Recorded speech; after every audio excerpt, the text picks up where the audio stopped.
all your thoughts a fighting chance. Ask your fears and doubts, would you like to dance? And open up your eyes.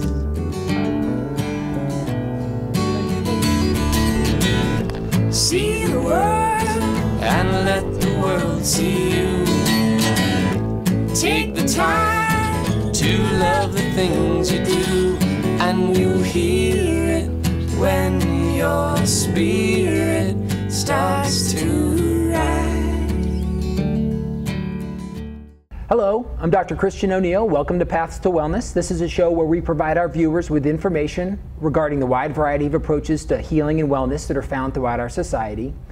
You know, I've been waiting all season to do a show on homeopathy because to me it represents the quintessential alternative therapy. Detractors say that if homeopathy works at all, it functions on the level of the placebo effect. But proponents of homeopathy, like our guest today, have witnessed powerful healings that suggest otherwise. So our guest today is Dr. Stephen Weiss. He is a board-certified family physician. He's also an assistant clinical professor at the University of New Mexico School of Medicine. Dr. Weiss has completed extensive postgraduate training in complementary medicine in fields such as Ayurveda, herbology, and homeopathy. He received his degree in advanced homeopathic studies in 2004. Dr. Weiss also has an integrative and holistic practice, private practice here in Albuquerque. So thank you, Stephen, for coming. Really appreciate it. You're welcome. It's good to be here. Okay, so some people may not have even heard of homeopathy. So let's just start there. Just tell us what homeopathy is. Sure. Well, I do believe it's one of the quintessential holistic medicines. It's based on the law of similars, which is that like will be cured by like, which means that when you give a substance, usually it's an animal, mineral, or vegetable substance, plant substance, to a healthy person, it creates a set of symptoms in that person, both mental, or on all planes, on all levels, mental, emotional, and physical. And that the very symptoms that are produced in those healthy people are the symptoms that can be cured by that remedy in a sick person. Okay. So this might be an overly simplistic example, but let's just say that there was a substance that if you gave it to a healthy person produced a fever, then potentially that substance could be used by homeopathy as a fever remedy? Correct. Is that true? Okay. Correct. Okay, that makes sense. So now these remedies, but they're not working the same way as the conventional medicines. In other words, for conventional medicines, as you know, obviously, you know, a lot of them are dose dependent, and it's actually a chemical reaction that is eliciting the response. Like ibuprofen, for instance, reduces inflammation, but you have to take quite a bit of it. So these the homeopathic remedies are working energetically. Is that correct? Well, the exact mechanism of action is as of yet unknown in homeopathy. Mm-hmm. There are many theories that abound. However, because many of the remedies that I use are diluted so much that there isn't a single molecule left of the original substance. So that's something that perplexes everybody, including us as homeopaths, and even more so the detractors of homeopathy. So we believe that there must be some kind of an energetic effect on the energy body of the person. Mm-hmm. That's the belief, but there is research to actually support that the water that these remedies are made in actually hold a memory of the substance that they surround during the potentization process. So mm-hmm. there could actually be a biochemical effect that is still being researched. So tell me, I'm curious, how did you get interested in homeopathy? Well, I actually grew up in Europe, grew up in Switzerland, spent half of my childhood in Geneva, Switzerland. After college, Swarthmore College, I was accepted to medical school in the States, and I was very much on the biomedical tract, into research, into randomized controlled studies, and that was my focus. I also did some research in recombinant DNA after college. But then I became sick actually in college, throughout my college years, and even right before college, and I had a form of chronic fatigue. And I struggled very much with it, and I went to many doctors and was not helped. They really didn't know what was wrong with me. And in Switzerland, before I went to medical school, I started to investigate other approaches, and I got interested in meditation, became very involved in meditation, and through that learned a great deal about alternative therapies. And one of the primary method that was used, that a number of these members of this meditation group used, was homeopathy. It was based in England, and so I traveled to England, received a complete homeopathic consultation, which definitely helped me, and actually helped me transition into medical school and complete my medical career. So that was my introduction. Then, however, I got immersed in Western medicine through medical school residency, and even went to India and met a homeopath there and had all these homeopathic books shipped back to the States, but they were just left on the shelf until I went to an American Holistic Medical Association conference and met somebody who I had met the year before, and she was just completely lit up the next year, and she had been studying homeopathy and had said it transformed her practice, and so then I went to the same lecture, a lecture by her teacher, and that was my first introduction to homeopathy, actually back in '94.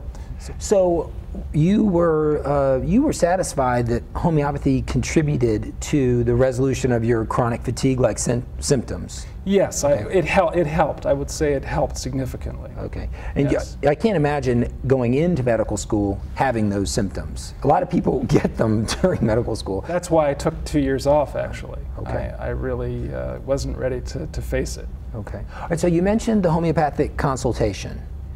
Maybe you could tell our viewers a little bit about what that looks like. The purpose is to really understand the patient, the individual, and to understand them on all levels.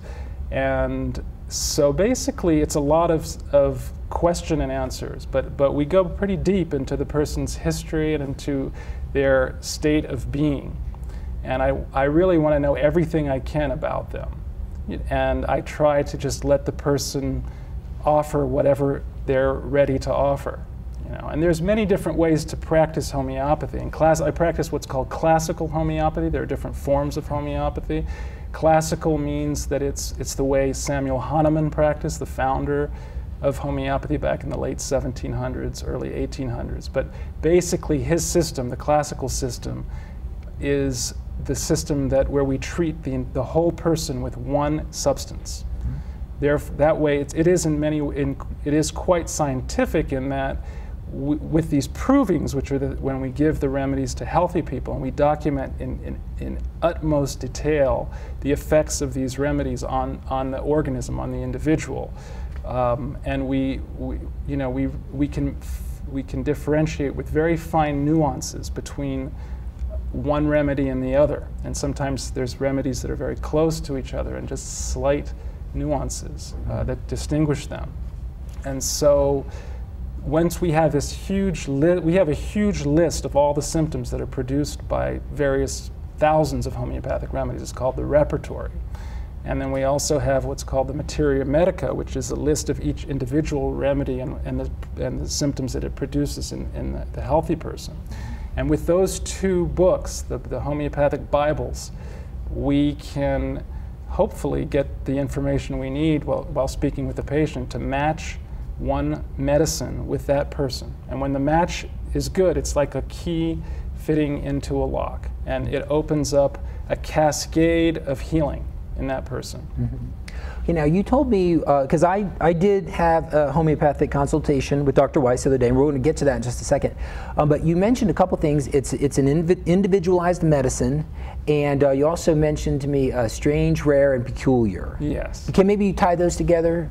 I consider it to be the most individualized medicine that I've come across, because we look at so many parameters, as I mentioned, and because it's not just physical medicine, but it's looking at the mind and the mental functions and also the emotions. It looks at things that cause problems, such as like business failures. We have remedies for business failures. Mm-hmm. We have remedies for disappointed love. Depending on what caused the person's decline, let's say, or their trauma or their symptoms, what we believe to be the cause. If there's a clear-cut relationship between a life event and the subsequent development of symptoms. So we therefore, if we are able to match a person to a remedy on all these different levels, then it's extremely individualized. So that, for example, 10 different patients with pneumonia would require 10 different remedies depending on what makes their cough better or worse, what time of day their cough gets worse. If it's a yellow, thick yellow versus a different color, and so that there's sputum. And so that's how what I mean by individualized. You know. And also because we can get into such nuances about their emotional state. And the form of homeopathy that I'm starting to study now, which was popularized by Dr. Rajan Sankaran, even goes deeper. I mean, his system looks at what's called the sensation method, and we're looking at the person's experience on a deep feeling or felt sense of whatever their illness is. And when we connect with that, we can actually differentiate whether they require an animal remedy or a plant remedy or a mineral remedy, and then what family of remedies it is based on their particular experience.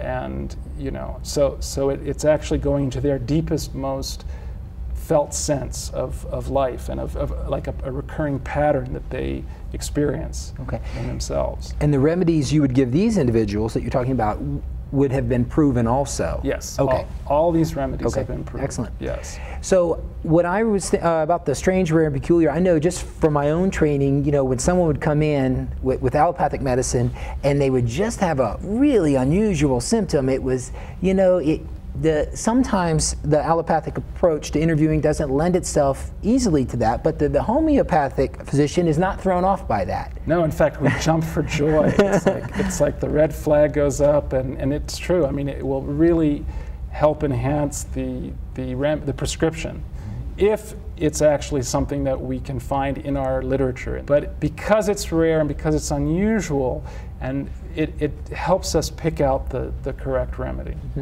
Yeah. So like I mentioned, Dr. Weiss was generous enough to share his expertise with me just a couple of days, well, it was last Friday, and we had a 2.5-hour interview. It was extremely thorough.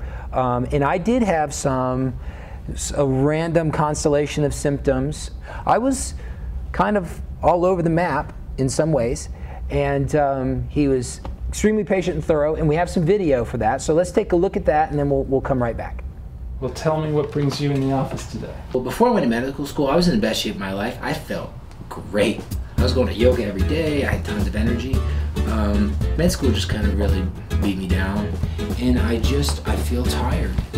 My thinking just isn't nearly as clear as it used to be. I have the pains in my shoulders and my elbow. Today I went to the batting cage with a friend of mine, and I just touched the bat. I rested the bat on my shoulder, and it just like hit this like shock. I was in residency. I told you how I was always taking Ambien and Seroquel to sleep. As soon as I left residency, I quit taking it the next day, and I've never taken it again. I mean, I'm one like just if you go back a little further. I mean, there's definitely been a lot of turbulence in the house. I figured that people always thought there was a lot of money in the house. At times they were right. I always thought, these people know that there's cash in this house, and it was always made me, I felt like someone was gonna break in, and I always thought I had to deal with it. And I'd be like 11 years old, and I had this baseball bat under my bed, and when it comes down to it, I just think I'm alone. Okay, go into that feeling for a moment. If you want to, close your eyes and go into that feeling. Can you feel some emotion? Yeah? Why don't you describe what you're feeling, Christian? I just feel sad and just, feel the tears come to my eyes a little bit, and feel just kind of emptiness in the chest. Actually, it is kind of a physical sensation when it gets bad enough. And it does sometimes, and I've definitely felt that. It's like just right behind your breastbone, and it seems like it's sorrow from being disconnected, numb. Okay, go into that sensation, if you could. Just really experience that.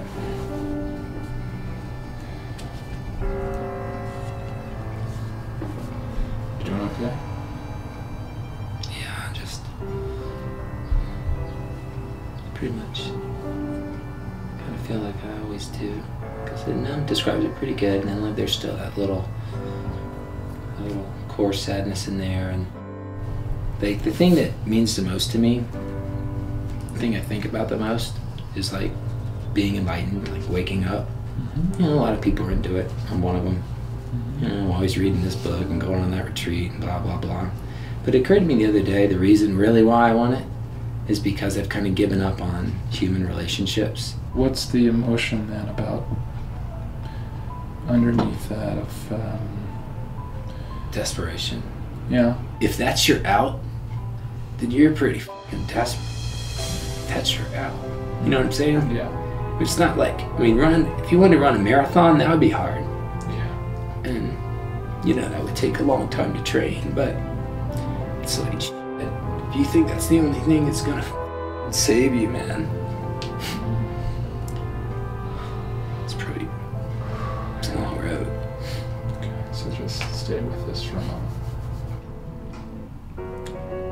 So let's get back just to some questions about, do you have any current fears or phobias? Dreams. Are you having any recurrent dreams? Physical issues? Any skin problems? Any ear, nose, throat problems? Are you allergic to any medications? No. What are your favorite things to eat or drink, just in terms of taste, enjoyment? And are you warm or chilly the way you feel in your body? Hot. You're hot? Yeah. And what weather bothers you in terms of all types of weather? Or do you I don't like being cold. You don't like cold weather? Mm-mm. So that we would call in homeopathy an SRP, which is we call it a strange, rare, and peculiar. That will help me. The remedy that I choose, that might well be a characteristic of that remedy. What I like to do is kind of put it all together and get some of the key points, and you put it in the computer. There it is. Okay. First we're going to just test this point.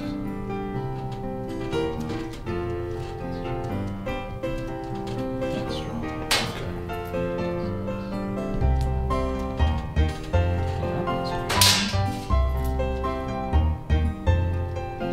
Yeah, that's good. That's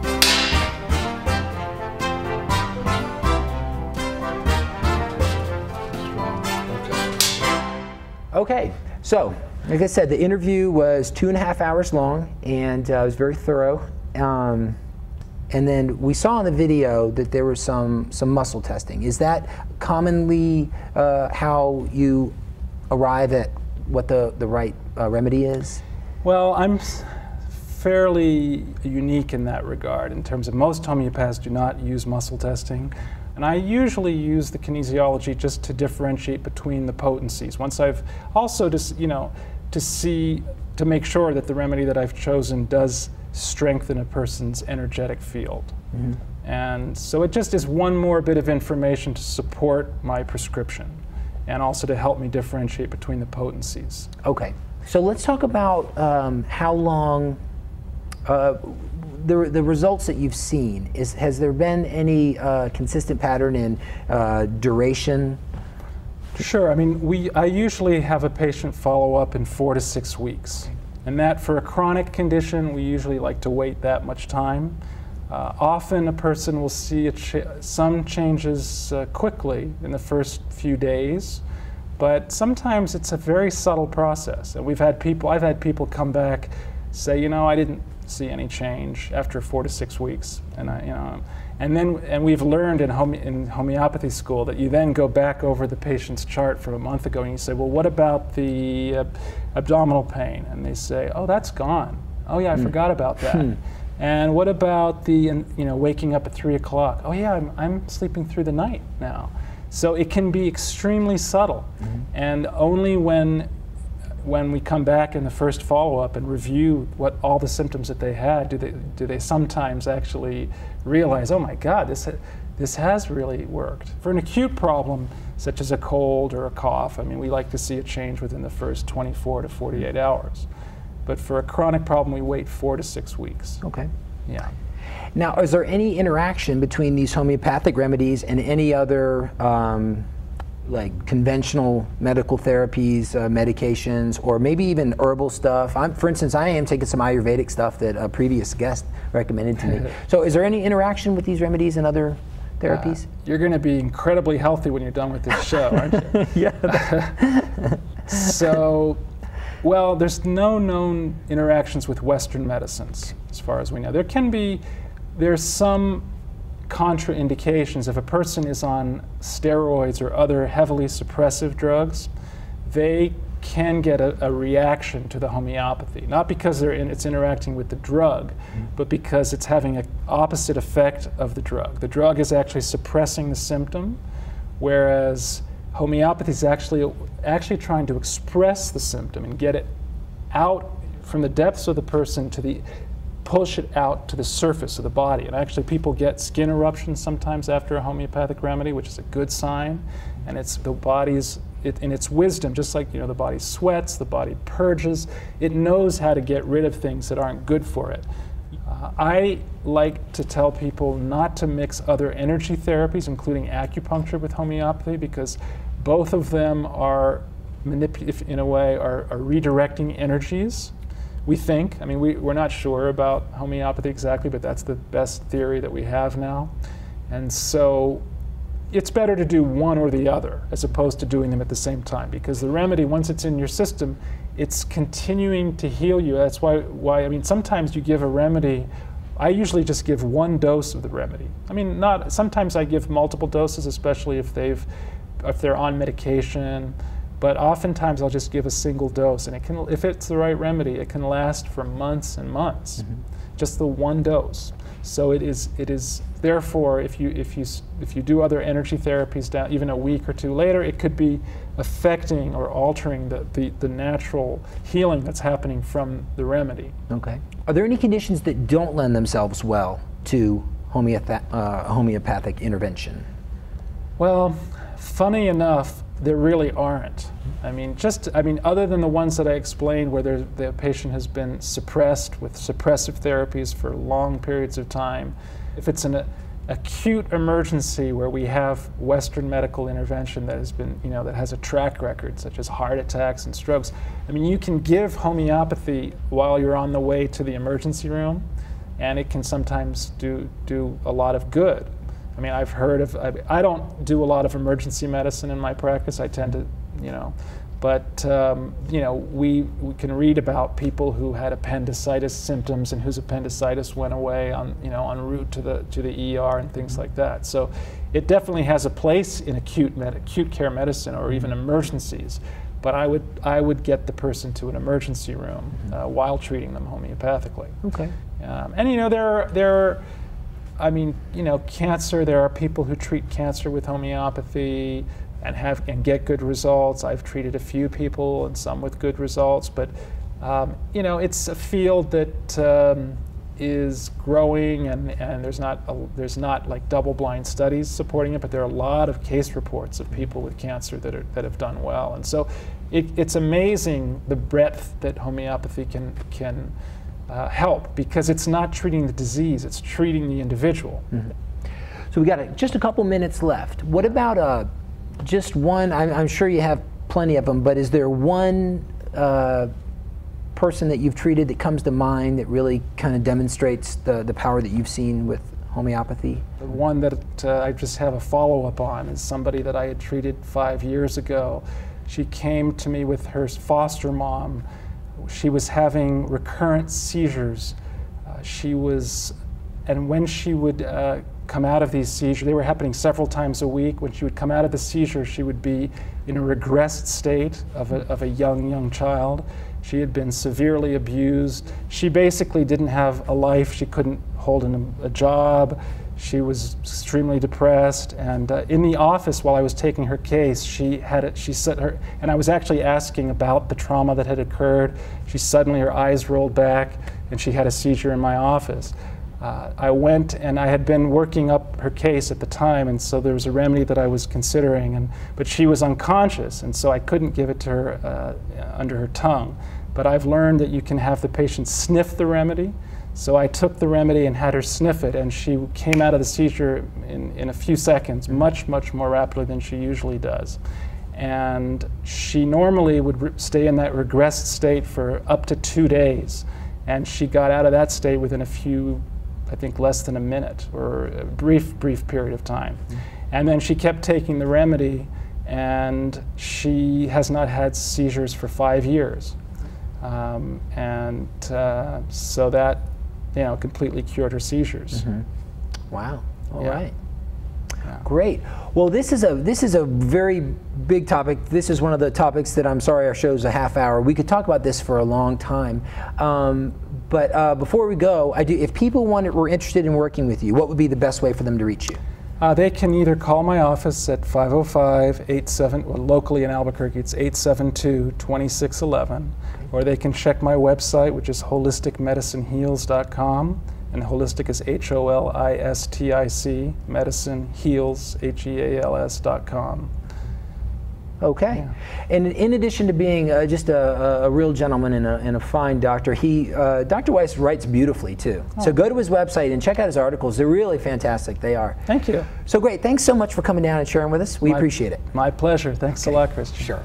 It's time for Desert Island Books. If you were stuck on a desert island and you had all of your essentials taken care of, food, water, shelter, clothing, and you had some room for some luxury items, these are books you'd want to have with you. This week we're doing Grace and Grit by Ken and Treya Wilbur. Ken Wilbur is the very smart, very bald, reluctant guru from Boulder, and Treya was his wife. And Ken's written a bunch of books about spirituality, but this is a real departure. This is a book that's written by both of them, and it was about her battle with breast cancer back in the mid-'80s, which she lost. It doesn't ruin the book to know that.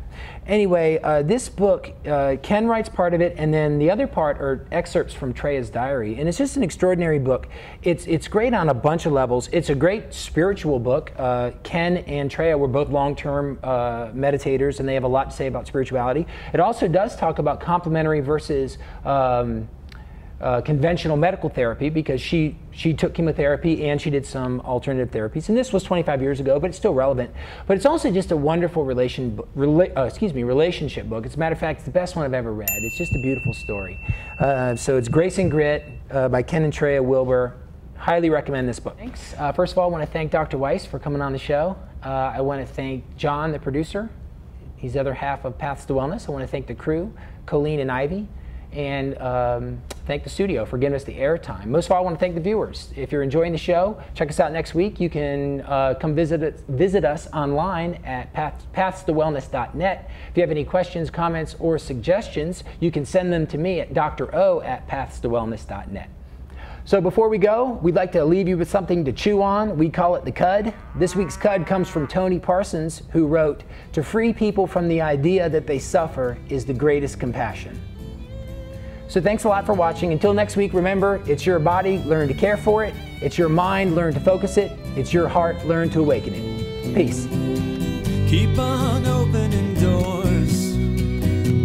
Let the past pour out your pores. You cast hopeful lowers. Man. Okay. I thought we were going to talk about my shoulders only.